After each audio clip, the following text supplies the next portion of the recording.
আসসালামু আলাইকুম রহমতুল্লাহ। প্রিয় দর্শক, ক্যাপশন দেখে অনেকেই হতবাক হয়েছেন।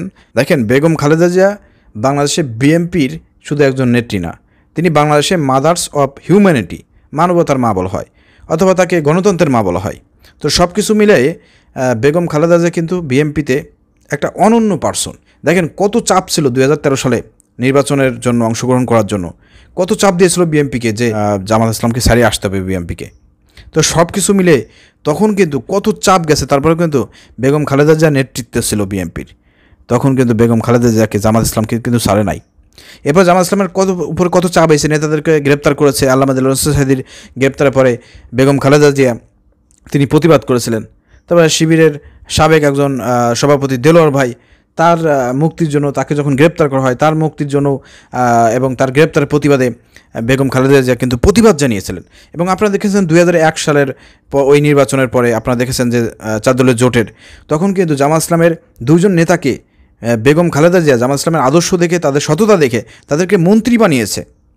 এবং আপনারা দেখেছেন সবসময় বেগম খালেদা জিয়া জামাত ইসলামের প্রত্যেকটা প্রোগ্রামে, যেখানে জামাত ইসলাম তাকে ইনভাইট করতো সেখানে যাইতেন। ইফতার মাহফিল থেকে শুরু করে সব কিছুতে একেবারে বেগম খালেদা জিয়া থাকতে পারে বিএনপিতে, সেখানে জামাতের সাথে বিএনপির একটা কিন্তু সুসম্পর্ক, ভালো সম্পর্ক ছিল। কিন্তু পরবর্তীকালে বেগম খালেদা জিয়া যখন আপনার গ্রেপ্তার হয়ে গেলেন, পরবর্তীকালে আমরা দেখলাম যে বিএনপির আপনার দলের মধ্যে আসলে নেতৃত্ব শূন্যতা, এবং পরবর্তী নেতৃত্বগুলো জামাত ইসলামের সাথে কীভাবে ডিল করবে এটা তারা বুঝে উঠতে না পেরে তারা জামাত ইসলামের সাথে সম্পর্ক খারাপ করেছে। কিন্তু এই বেগম খালেদা জিয়া জামাত ইসলামের সাথে তার সম্পর্ক আপনি দেখেছেন প্রিয় দর্শক, নিজামী, মুজাহিদ সহ, গোলাম আজম রহিমুল্লাহ সহ যত আপনার পুরনো জামাত ইসলামের সাবেক নেতা যারা ছিলেন, যারা দুনিয়া থেকে বিদায় নিয়েছেন, তাদের সাথে একটা অন্যরকম সম্পর্ক ছিল। এবং আমরা দেখেছি প্রতি বছর বেগম খালেদা জিয়া ঈদ উদযাপন করতেন। সমস্ত বাংলাদেশের রাজনৈতিক দলের নেতারা বেগম খালেদা জিয়ার সঙ্গে দেখা করতেন, তাকে ঈদের শুভেচ্ছা বার্তা দিতেন। কিন্তু সেই বেগম খালেদা জিয়াকে আমরা এখন আর দেখতে পাচ্ছি না।